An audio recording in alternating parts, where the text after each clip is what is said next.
I'll call a meeting to order.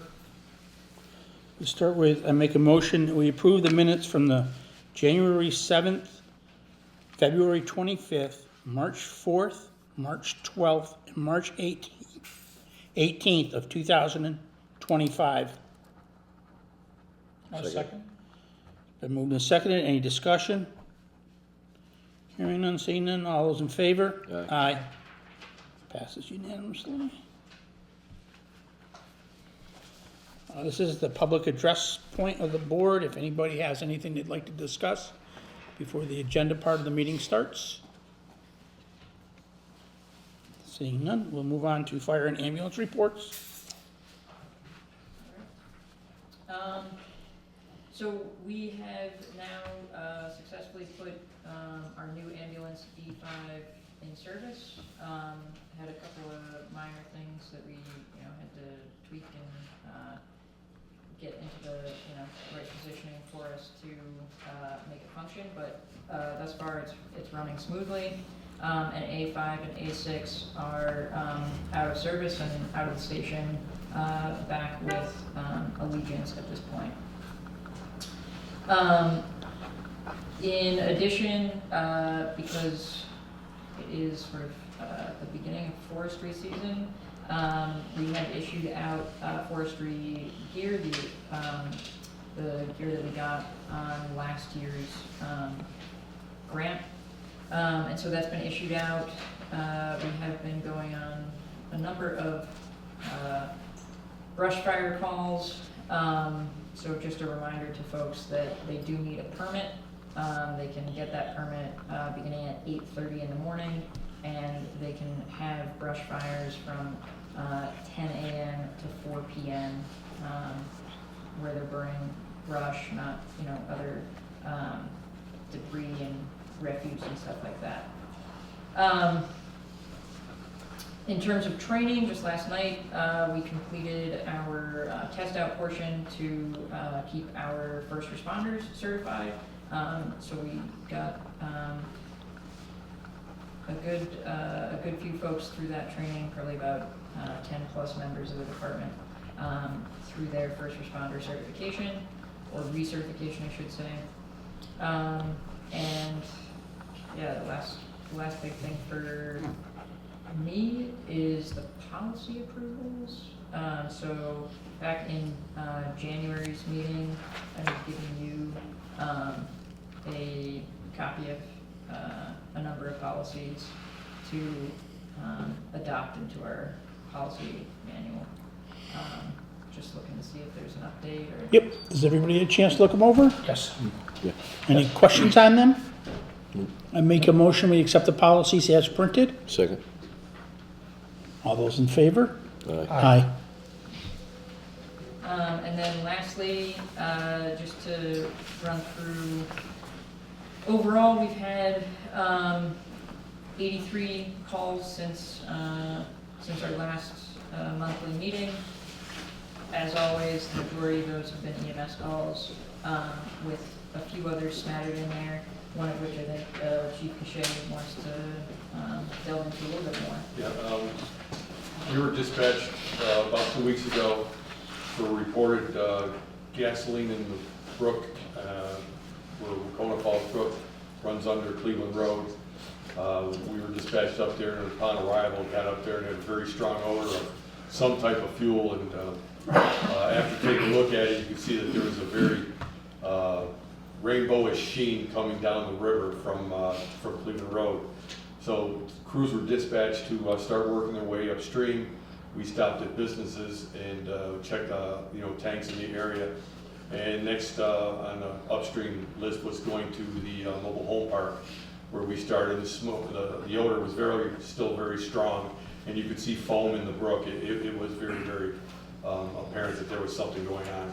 So kept working our way upstream until we finally got to a place where we determined that a 275-gallon tank had breached over a period of 2 to 3 days.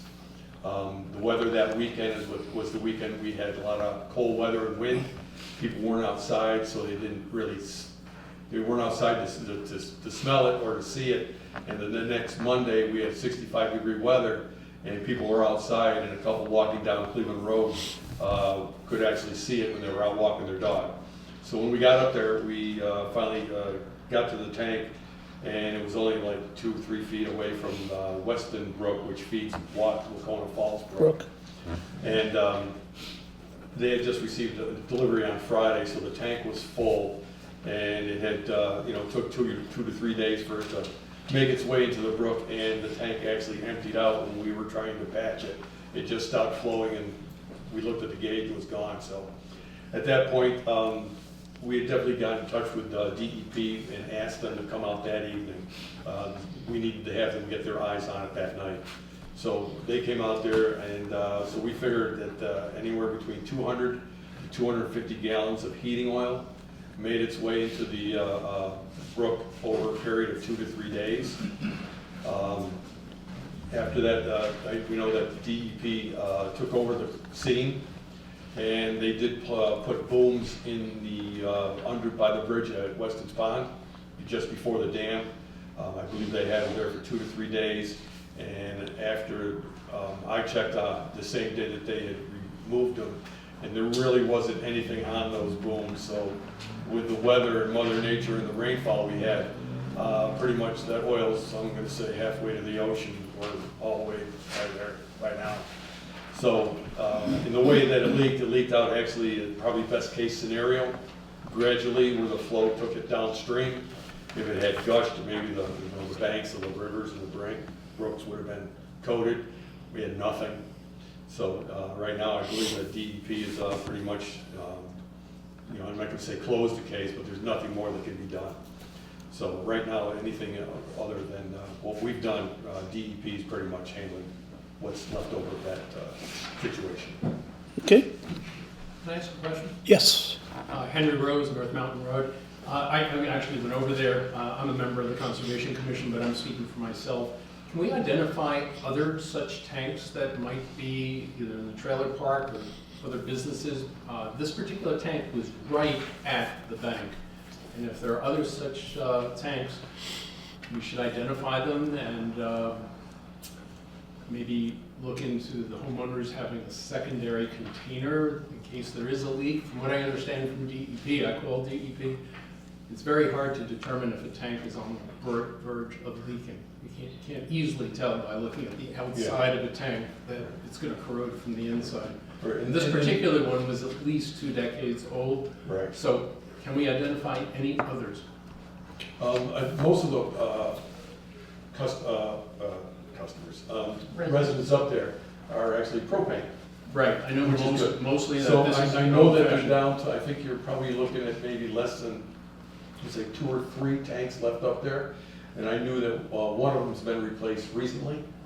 So it'd probably be, if anything, we could reach out to the owner of the park, because I believe there would be the one that would have to have their jurisdiction to and responsibility for those tanks. So if anything, we could send a letter to them saying that you should probably be doing something sooner than later, and we can make recommendations. But it's also tough to do when you have someone who, if the tank is the homeowner's responsibility, if they don't have the funds for it. It's tough to force somebody to make them do something. We can try to condemn it, but I don't know how that process would work. I'd have to look into the fire marshal and ask permission or questions to see how that goes. But no, it definitely, I believe it does warrant looking into it. But I would think we probably should start off by getting in touch with the park owner and start there. I'd like to make a comment.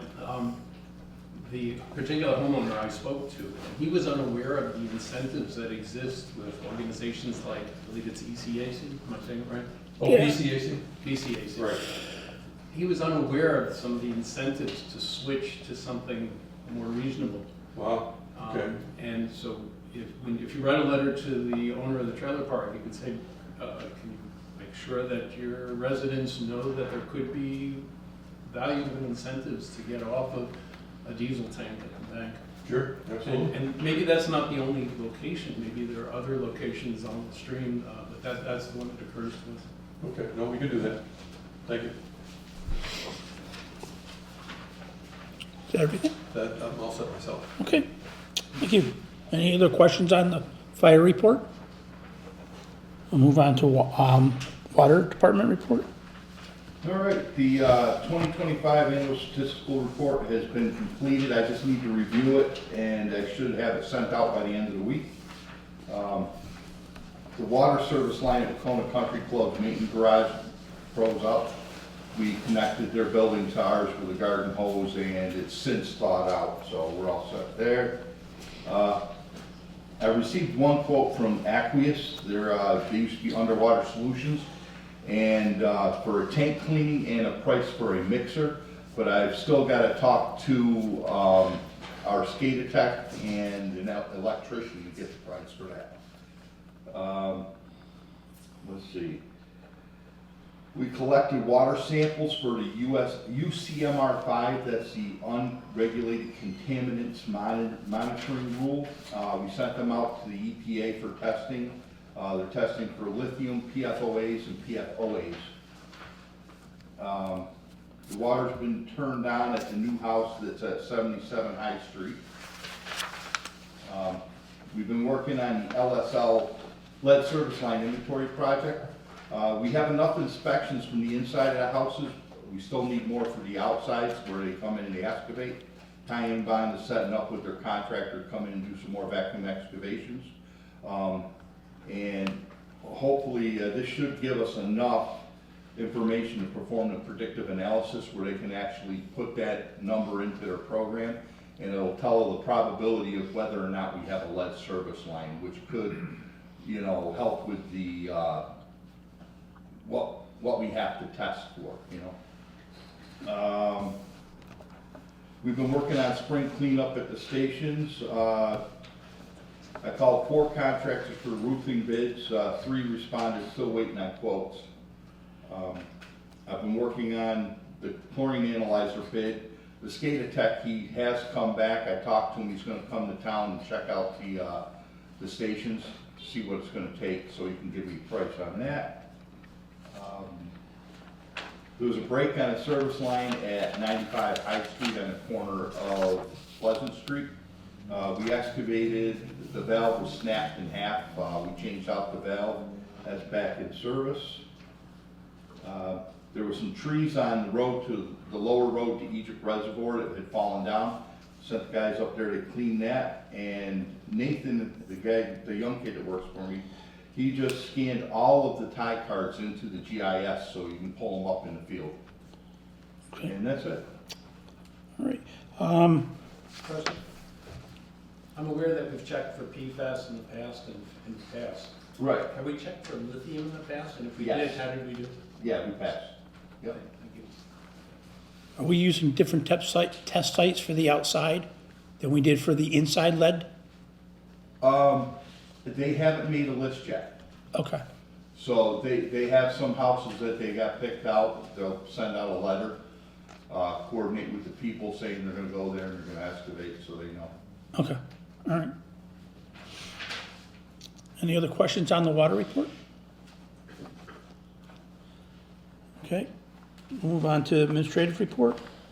All the semi-annual water bills for the spring have been processed and sent out to Zip and Sort for mailing. The total was just above 251,000. There was about 2,220 bills that went out. The annual meeting is set for May 13th, and I will be posting it in the newspaper next week. I'm sorry, would you say May? May 13th.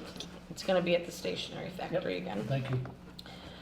Tomorrow I have a 3-hour Zoom training, just to learn the basics of the new software,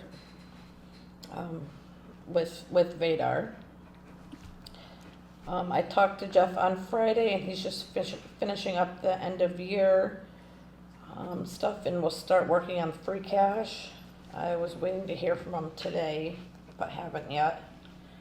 I started prepping all the warrant pages for the annual meeting as much as I could before the budgets were complete. And that's about it. Okay, Any questions on the administrative report? Yes, What time is the annual meeting and when is the election? 7 o'clock is the time for the start of the annual meeting, and the elections are the day of the meeting in the fire station. Yeah, they start at 8 AM. They start at 8 a.m. Another question, will that question whether or not the commission gets expanded to 5 be on the ballot? It should be yes.